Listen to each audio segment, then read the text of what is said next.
Ever have this leaky water leak out from your laundry machine? Today on Vex DIY, we're going to show you how to fix this leaky problem.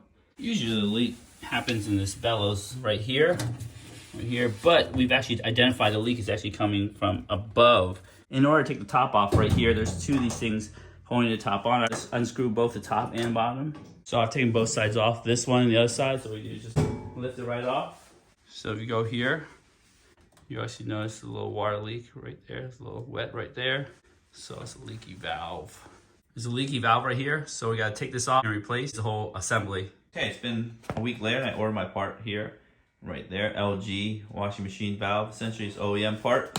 I have the link in the description below if you want. If you also have an LG, after you shut off the water, turn off electricity, you just want to unplug these electrical connectors. The next step is to disconnect these three hoses right there.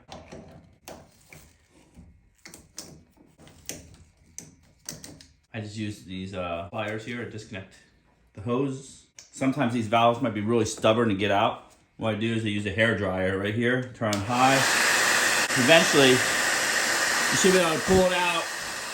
There you go. Full water valve here, have channel locks. After you unscrew the hose, there's two screws holding this valve assembly together. These are two screws here. Just gonna unscrew that. Once the screws are out, pull this assembly out.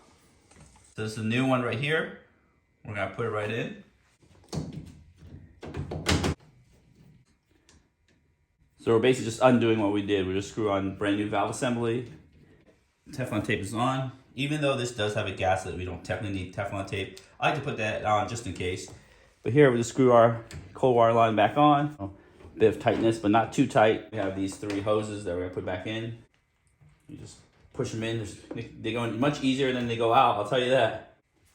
Our pliers, reseat the rings.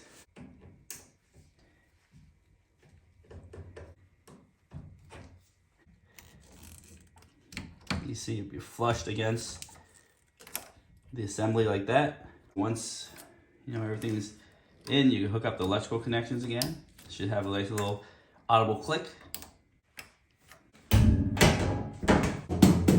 All right, we got the top back on. We're gonna turn this, plugged it in. Remember to check for leaks. If there's any leaks, then you gotta go back, make sure things are tight and things are plugged in.